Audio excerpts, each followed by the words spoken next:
Now we shall start poem. Now say the Darkling Thrush. Today date is 14/7/2021.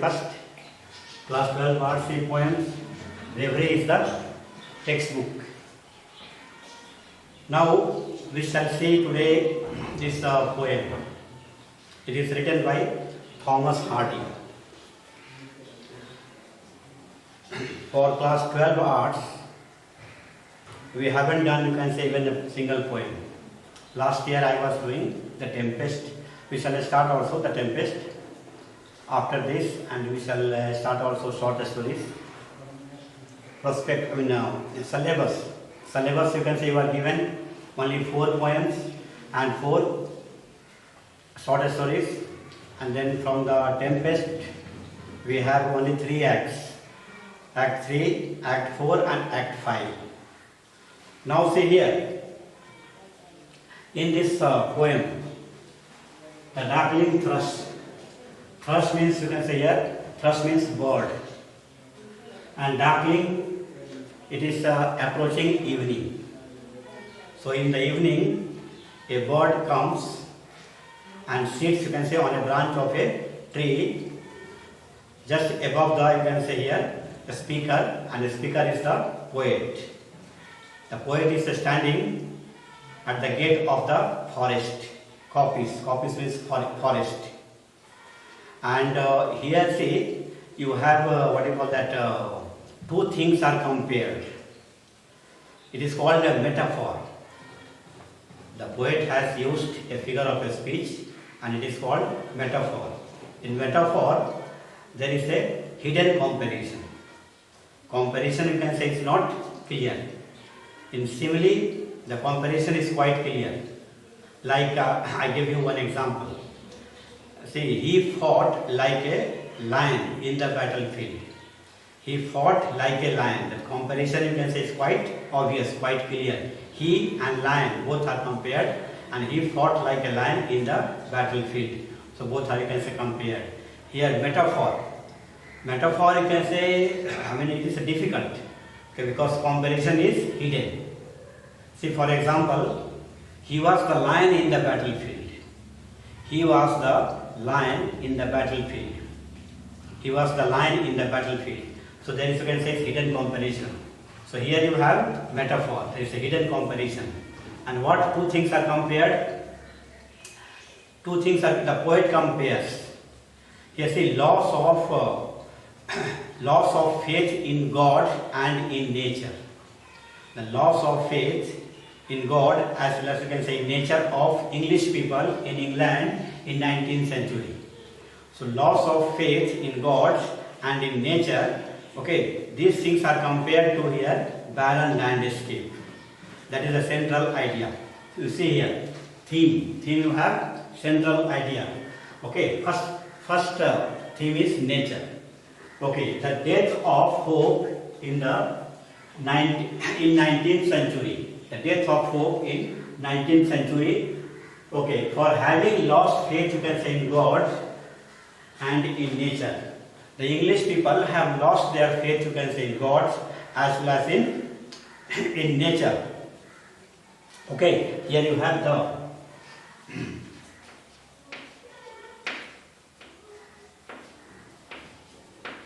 the 19th century. So people, the English people in England, they have lost faith in God as well as in nature. Why they have lost faith in God and in nature? The poet also, you can say, gives reasons. It is, you can say, it is because of industrialization. Many companies, many factories were set up, and people, okay, were deprived of, you can say, their agriculture, their irrigation, and nature, of course, you can say, our mother nature, okay, they were, you can say, deprived of. Many factories were set up, many companies, you can say, were, of course, built. So, of course, people were, you can say, deprived of, you can say, their agriculture, their land, okay, and their, of course, cultivation, all these things. And once the factory was set up, many people were employed in the factory to work there. And when they were working there, certainly they will get salary. So with that money, of course, many people or you can say almost all the people, they you can say went for luxurious life, and they forgot you can say God, and of course they forgot nature. So loss of faith in God as well as you can say in nature.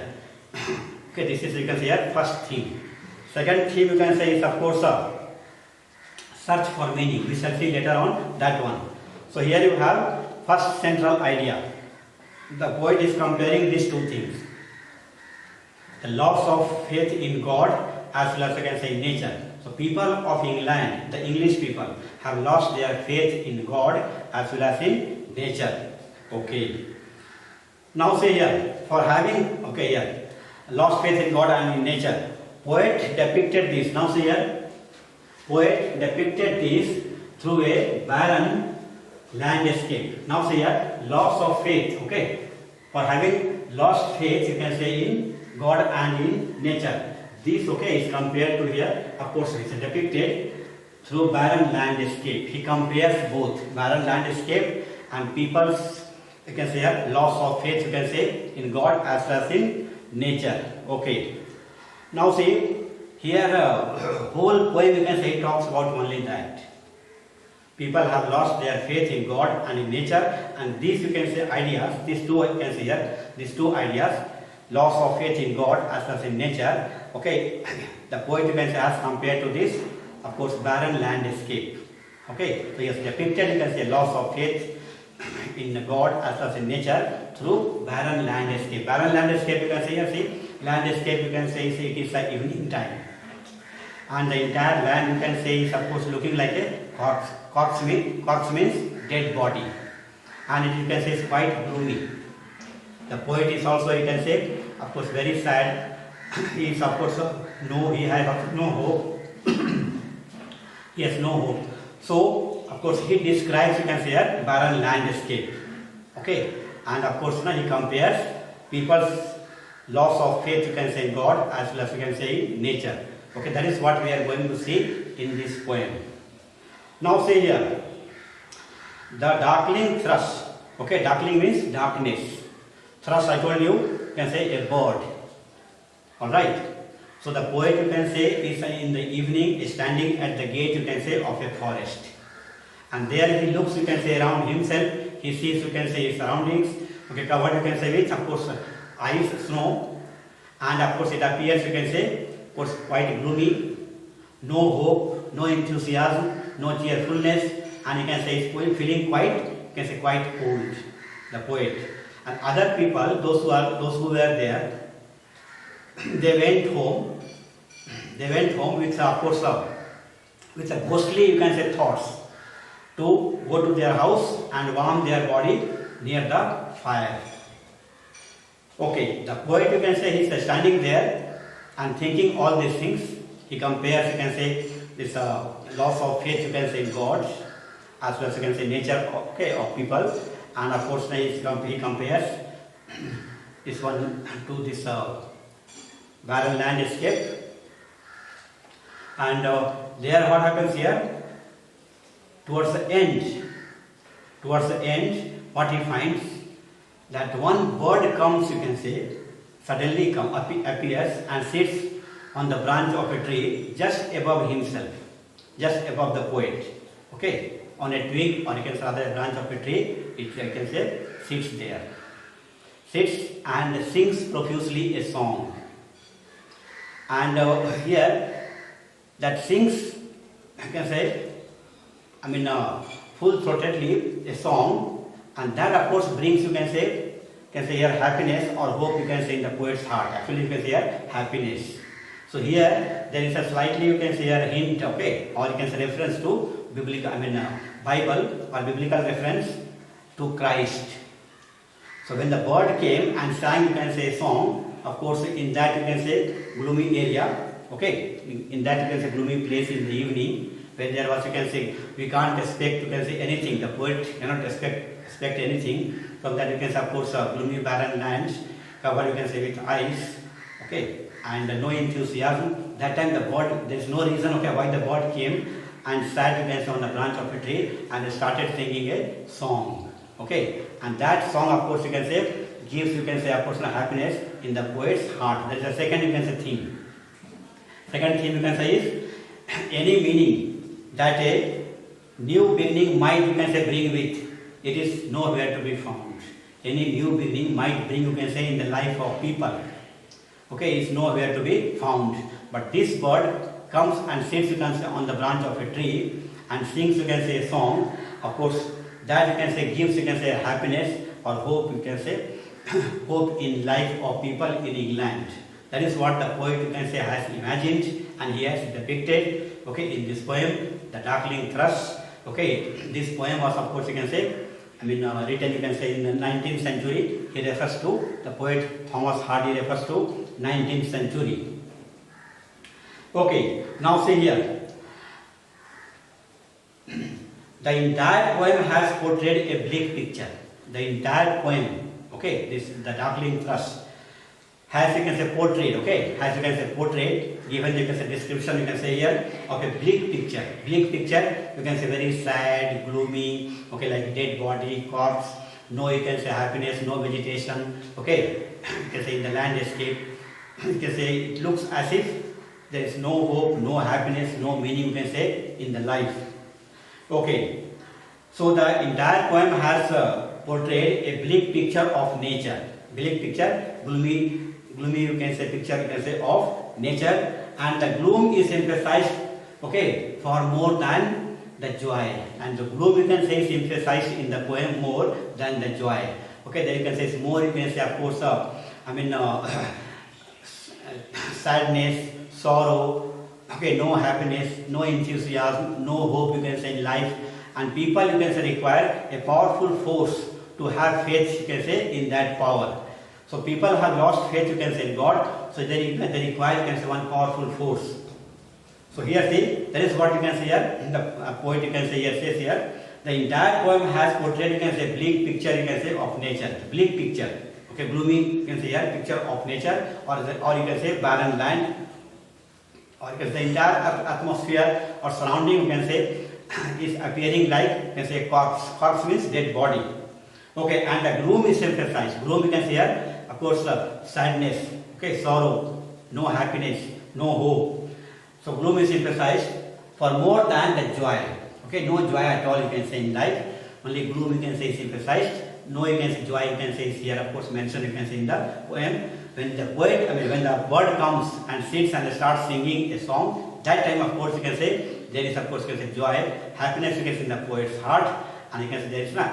Also you can say he has hope that okay, something good or something new you can say will of course come you can say in the beginning of you can say of course 20th century. At the end of the 19th century, all these things of course you can say are sorrow, okay, this no hope you can say in God, and no hope also you can say in nature. All these things will come to an end, and there will be some hope, something you can say new, some you can say happiness, okay, in the 20th century, the beginning of 20th century, or you can say in the 20th century. All right, now say here, the song of the thrush. The song of the thrush means bird. The song of the bird embodied some you can say a newness. Embodied means expressed. Expressed some you can say a newness. Newness, something positive coming up. Something positive coming up you can say in a course of the English people's life, the poet's life, and so on. Coming up to heal of wounds of mankind. To heal of wounds of mankind. So here say indirectly suggests the reference to the you can say to our Lord the Christ, Jesus Christ. When the Jesus Christ can say comes, you can say here, you can say in this world, of course there will be happiness, joy, all these things will be there. Positive coming up, something positive coming up to heal the you can say wounds you can say of mankind. That is what you can say the poet tells you can say in this poem. Now see, I will start the poem. I leaned upon a coppice gate. Coppice you can say you have gate that opens into the woods. Woods means forest. So that gate, or you can say rather this gate of the forest. Forest means, woods means forest. So I leaned upon a coppice gate. So the poet you can say is standing and leaning against the gate and of course you can say he is looking around himself. In the winter season, in the evening, when the sun is about to set, it has become quite cold, and people are, you can say, those who are, you can say, seen here and there, they are also feeling very, you can say, cold, and they are also, you can say, trying to finish their work, you can say, quickly and go back to their houses to warm their body. So I leaned upon a coppice gate. The poet, you can say, is standing near the gate, you can say, of the forest, and is leaning against the gate. Okay, coppice means gate of the forest. When frost was spectre grey, frost, you can say, yes, a snowfall, ice. So the entire landscape of that, you can say, area is covered, you can say, with frost, covered with ice. When frost was spectre grey, of course you can say grey as a ghost. Okay, it was appearing, frost was appearing, you can say, in the entire landscape like a ghost. So when frost was spectre grey, the ice was, you can say, appearing as grey as ghost. Grey, of course, you can say, is a dull color. So it appeared, you can say, here like a dead body, corpse, okay, like a ghost,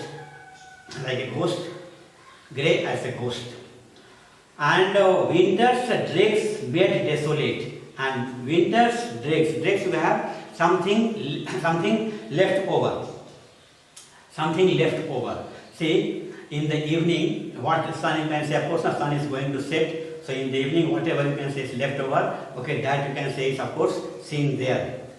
And winter's dregs made, you can say, desolate. Made the sun, okay, the sun is about to set, the sun sets, and then you can say everything, you can say, of course, is desolated, okay, deserted.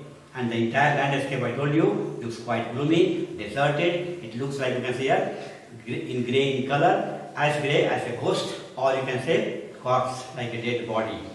And winter's dregs, okay, winter's left over, that made, you can say, desolate. Winter, you can say, whatever is left over by, you can say, winter in the evening. So the winter's dregs made desolate. The weakening eye of day, okay, the weakening eye of day, the weakening eye, okay, the setting of the sun. The setting of the sun, okay, left over something, okay, that you can say is deserted land, no happiness, no cheerfulness, and the sun, you can say, sets, okay, in winter season. So the sun is about to set in winter season, and whatever is, you can say, left is, you can say, here, deserted by the sun, okay. And winter's dregs made, you can say, desolate. The weakening eye of day. The weakening eye of day, the sunset left over. What left over in the evening? The darkness, you can say, approaches, and the entire landscape appears like a dead body, as grey as a ghost. That is what the poet sees from his gate, from the, you can say, here, from the gate of the forest.